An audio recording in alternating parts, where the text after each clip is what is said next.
창조주 하나님. 성경 본문 창세기 1장 1, 절 디모데후서 3장 16절. 하나님께서는 천지만물의 창조주로서 스스로 계신 분이시며 전지전능하신 분이십니다. 오늘은 지난 시간에 이어 성경의 저자가 되시는 하나님에 대해 증거하고자 합니다. 1. 하나님은 성경의 저자가 되십니다. 세상에는 그 수를 헤아릴 수도 없을 정도로 많은 책이 있습니다. 그러나 사람에게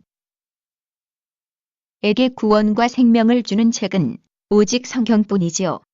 성경에는 구원의 도, 곧 하나님께서 인간을 왜 만드셨으며 인류 역사를 어떻게 이끌어 가시는지, 인간 경작의 시작과 결말에 대해, 그리고 천국과 지옥, 구세주이신 예수님, 사람의 본분 등에 대해서 밝히 말씀해주고 있습니다.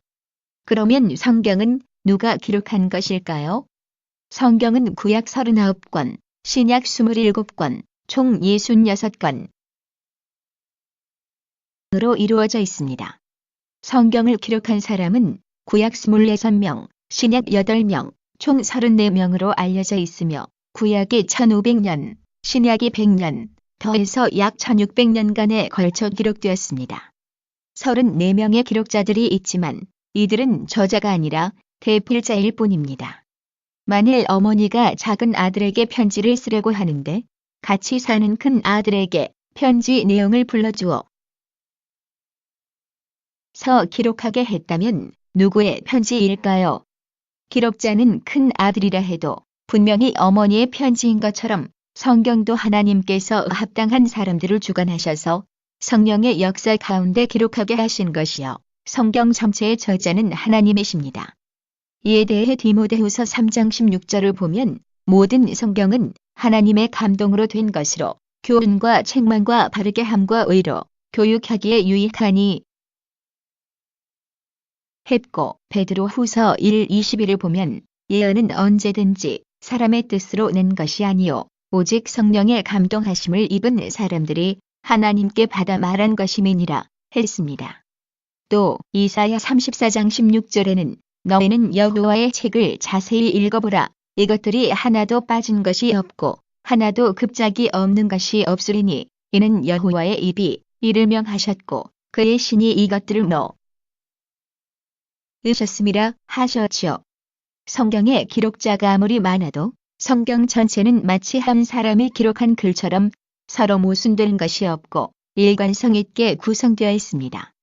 바로 전지전능하신 하나님께서 성령의 역사 가운데 주관하신 것이기 때문입니다. 2. 성경은 성령의 감동함으로 해석해야 합니다. 성령의 감동함으로 기록된 성경은 해석할 때도 반드시 성령의 감동함으로 해석해야 합니다. 성령의 감동함으로 펴지 못하고 인간적인 생각을 통해서 성경을 해석할 때는 오히려 하나님의 뜻과 다르게 풀어서 멸망의 길로 가게 되지요. 베드로후서 3장 16절. 성령의 감동함으로 풀면 성경에 기록된 말씀 구절들이 서로 짝을 이루는 것을 깨달을 수 있습니다. 앞에서 이것들이 하나도 빠진 것이 없고 하나도 급작이 없는 것이 없으리니 하신 대로이지요. 구슬이 꿰어져 보배가 되듯이 말씀의 짝을 통해 각각의 구절들이 서로 보완되어 영적인 의미를 온전히 설명할 수 있게 되는 것입니다. 예를 들어 보겠습니다. 사도행전 2장 21절을 보면 누구든지 주의 이름을 부르는 자는 구원을 얻으리라 했습니다.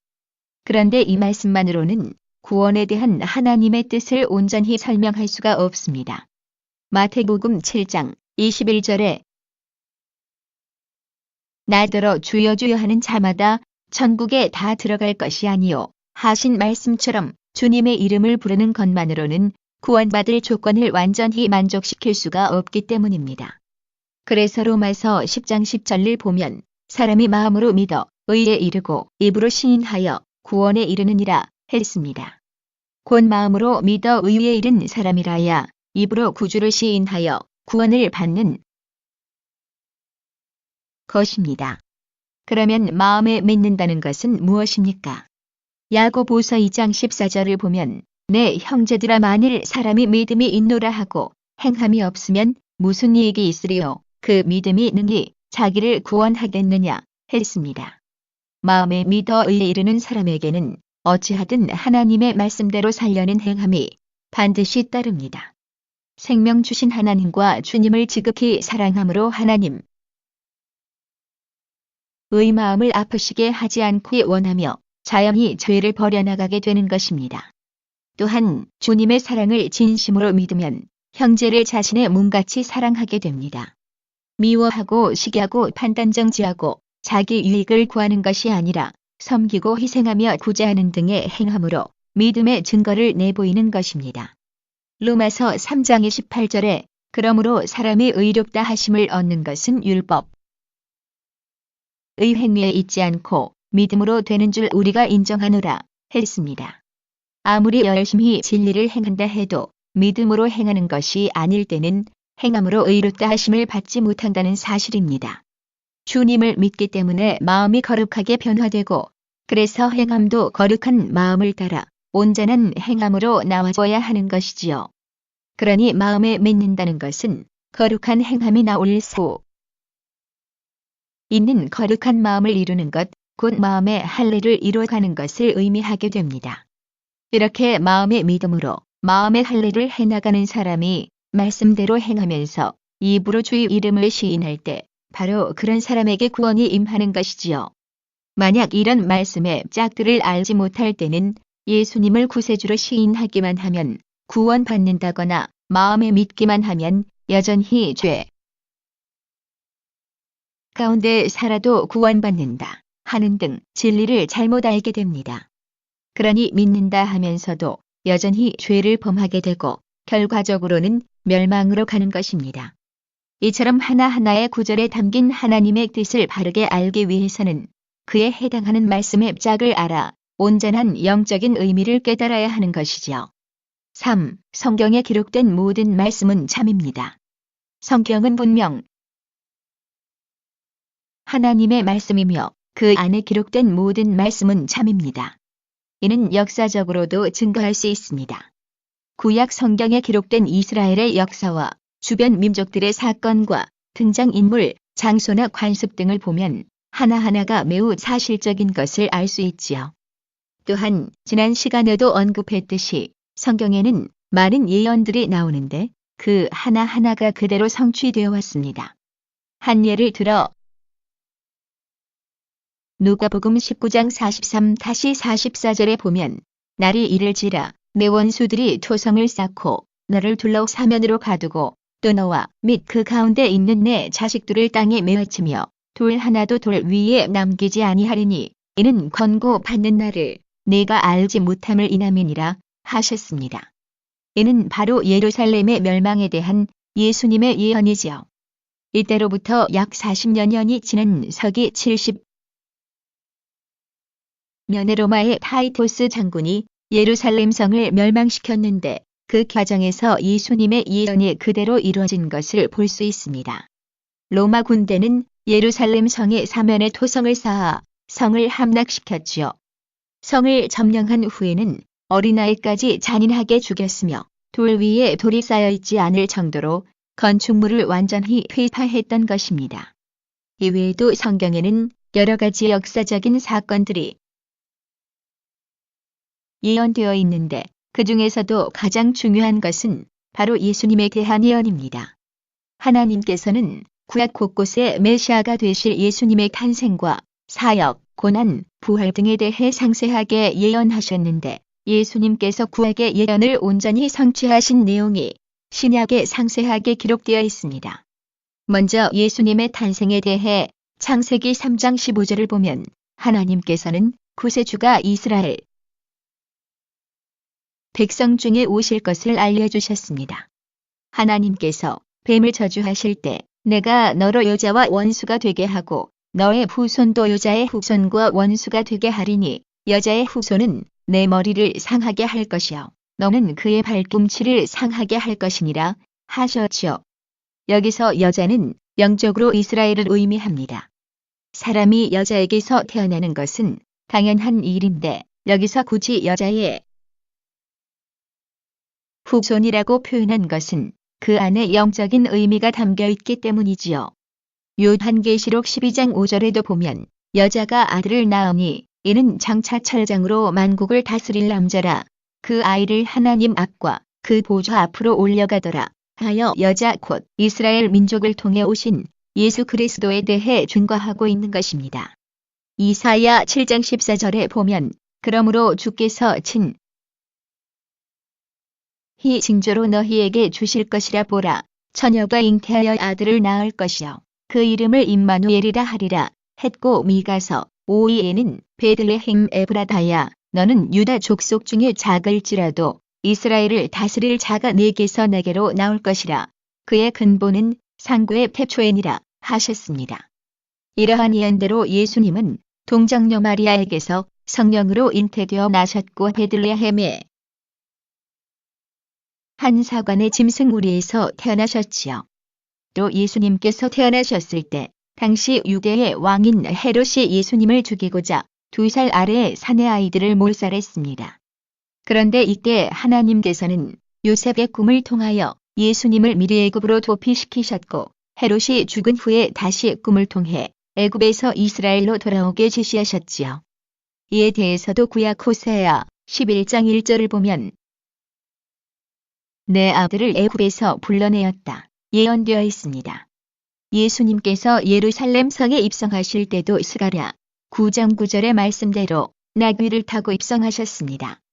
시온에 따라 크게 기뻐할지어다 예루살렘에 따라 즐거이 부를지어다. 보라, 내 왕이 내게 임하나니 그는 공의로우며 구원을 베풀며 겸손하여서 나귀를 타나니 나귀의 작은 것 곧 나귀 새끼니라 말씀하신 대로이지요.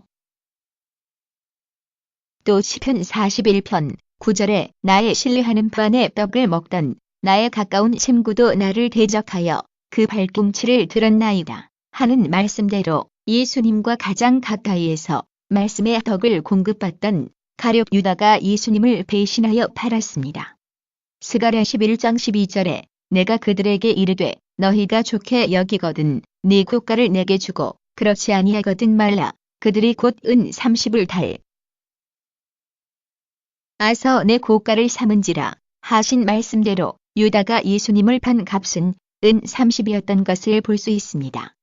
그 외에도 이사야, 시편, 스가랴 등 구약 곳곳에 예수님께서 어떻게 고난 받으시고 어떤 무덤에 장사되실 것인지 그리고 부활과 승천에 이르기까지 너무나 상세하게 예언하고 있는데 이러한 예수님에 대한 많은 예언들은 신약에 와서 그대로 다 성취되었습니다. 성경에는 주님의 재림이 가까울 때의 징조와 마지막 때 세계 정세가 어떻게 돌아갈지를 예언하고 있습니다. 또 이런 역사의 흐름 속에 살아가는 우리가 어떻게 하면 구원받고 축복받는지, 어떻게 하면 영원한 천국에 이를 수 있는지 등도 상세하게 기록되어 있지요. 이러한 성경은 분명 하나님의 말씀으로서 성경에 약속된 말씀을 믿고 행하는 사람에게는 하나님께서 반드시 그 약속대로 축복을 주십니다. 예를 들어 마가복음 9:23에 예수께서 이르시되 할 수 있거든이 무슨 말이냐 믿는 자에게는 능치 못할 일이 없느니라 말씀하신 대로 온전한 믿음이 있는 사람에게는 능치 못할 일이 없습니다. 또 출애굽기 15장 26절 말씀대로 우리가 죄에서 떠나고 하나님의 계명을 온전히 지키면서 살 때는 어떤 질병도 임하지 않습니다.